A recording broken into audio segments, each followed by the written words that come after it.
Hello friends, welcome back to yet another video of Cheat School, a completely new way to understand and learn the things.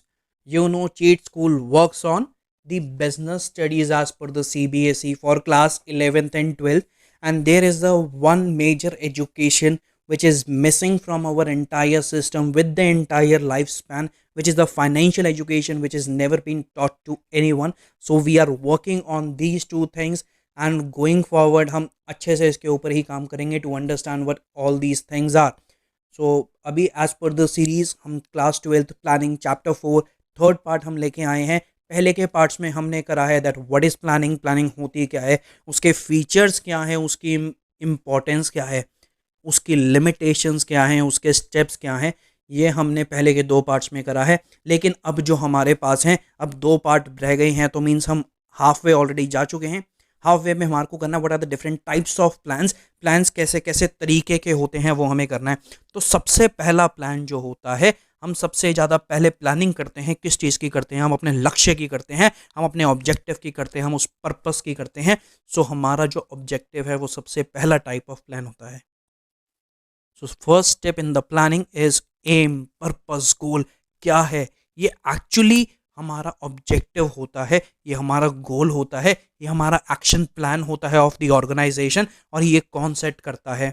ये जो planning होती है ये कोई lower नहीं है, हमेशा टॉप लेवल के देखेगा, क्योंकि विजन किसके पास है? टॉप लेवल के पास है. तो it is set by the top level management. और ये हमारे डिटरमाइन करता है, क्या डिटरमाइन करता है? कि हमारे एंड रिजल्ट्स क्या होंगे पूरी ऑर्गेनाइजेशन के, कि हमारे को कहाँ पे जाना है.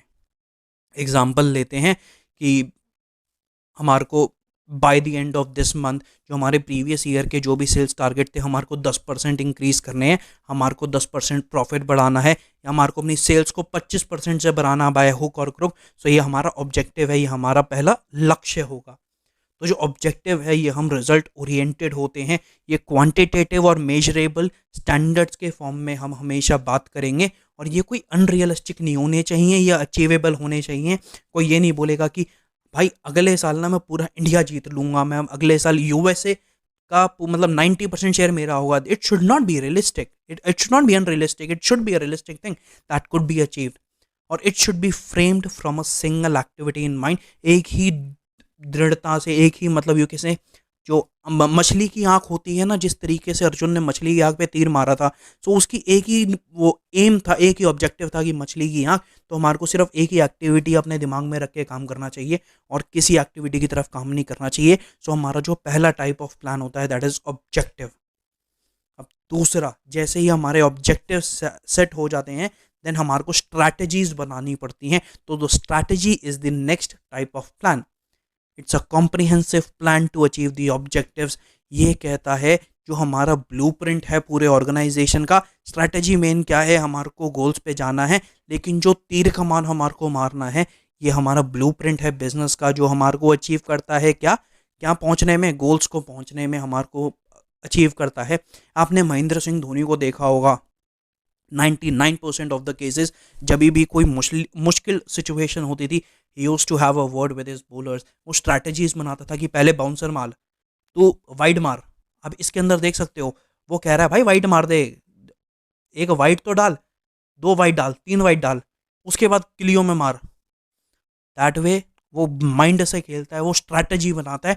So that is the beauty of strategy. उसका मेन गोल क्या होता है? उस बंदे की जो सामने मैक्सवेल खड़ा, उसके विकेट लेनी है, तो उसके लिए स्ट्रैटेजीज के लिए एक दो रन देने भी पड़े तो कोई दिक्कत नहीं है. So that is a part of strategy.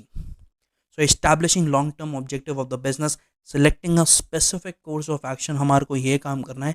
Allocating the necessary resources needed for the plan. Resource हमारा है ना कुलदीप यादव, इसी को करा था भाई, वो वाइट डाल, उसके बाद मैं कर रहा हूँ. और रियली गॉन किस कौन करता है? टॉप लेवल मैनेजमेंट ही करता है. प्लानिंग मैक्सिमम आपकी टॉप लेवल मैनेजमेंट ही करता है. और strategies decisions are influenced by the business environment. Business का एनवायरनमेंट कैसा है, उसके हिसाब से हमारी स्ट्रैटेजीज इन्फ्लुएंस भी होती हैं. नाउ हमारे दो टाइप ऑफ प्लान हो गए हैं. अगर हम बात करेंगे अब तीसरे टाइप ऑफ प्लान की, that is policy. These are my policies. ये हमारे रूल्स एंड रेगुलेशंस हैं जो हमारे को फॉलो करने हैं. तो ये जनरल गाइडलाइंस होती है बिजनेस की, जो फ्रेम करनी पड़ती है कि एक हमारा जो अगर काम है, लाइक बीइंग इन इंडिया, अगर हमारे को यूएस सिटीजन्स को सर्व करना है तो हम सुबह 9 की 5 की जॉब नहीं दे सकते, उनको हमारे को जॉब देनी पड़ेगी शाम के 6 बजे से लेकर रात के 3 बजे तक की. So it is a policy because we serve in USA. और हमारा नॉर्मली अकाउंट्स का काम है तो हम 9 से 5 करेंगे. So these are some policies that needs to be taken care of, जो हमें एक पेपर पे लिखनी चाहिए. These are the general response to a particular problem. एक पर्टिकुलर प्रॉब्लम के लिए लाइक एक सिक लीव होती है, आप सिक लीव जनरेट कर सकते हो. आपको नॉर्मल लीव्स चाहिए, इससे ज़्यादा लीव्स नहीं मिलेंगे. So these are the certain policies you can say. और एवरी लेवल ऑफ ऑर्गेनाइजेशन के लिए वो सेम होनी चाहिए, at every level of organization के लिए होना चाहिए. और ये एम्प्लॉयज़ को भी हेल्प करती है डिसीजन मेकिंग में तरह तरह की सिचुएशंस के लिए. अगर आप अमिताभ बच्चन की बात याद करो, मोहब्बतें मूवी में वो बोलता था परंपरा, प्रतिष्ठा, अनुशासन, ये इस गुरुकुल के 3 स्तंभ हैं.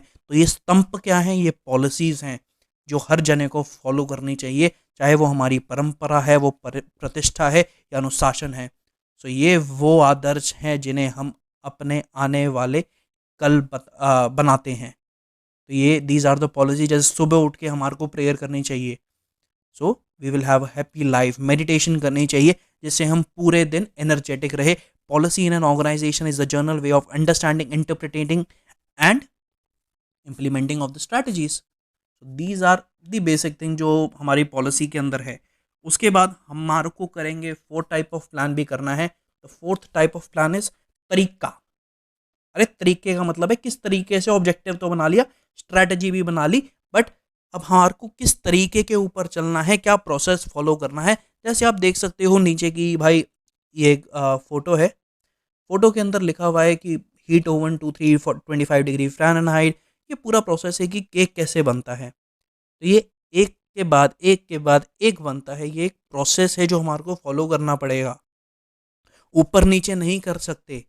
अगर ऊपर नीचे करूँगा तो दिक्कत हो जाएगी. तो इसे प्रोसीजर कहते हैं. तो स्टैंडिंग प्लान, तो steps needs to be followed. अगर आप लाइफ की बात करो, लाइफ के अंदर एजुकेशन सबसे ज़्यादा इंपॉर्टेंट है. उसके बाद a person goes for career, फिर उसको लव हो जाता है गलती से, और फिर मैरिज होती है. अगर आप इसको भी ब्रेक करने की कोशिश करोगे तो आपकी life, there are high possibility कि वो उलझ सकती है.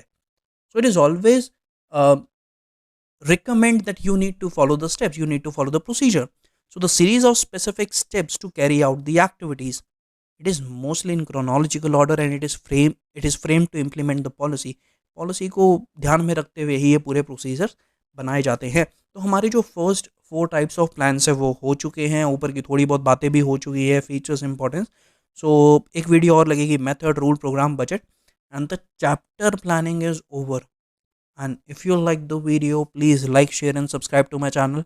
Any questions related to business studies class 11th or 12th or related to financial education as well, you can write down in the comment section below or visit to my Instagram page, that is State School YouTube. Thank you.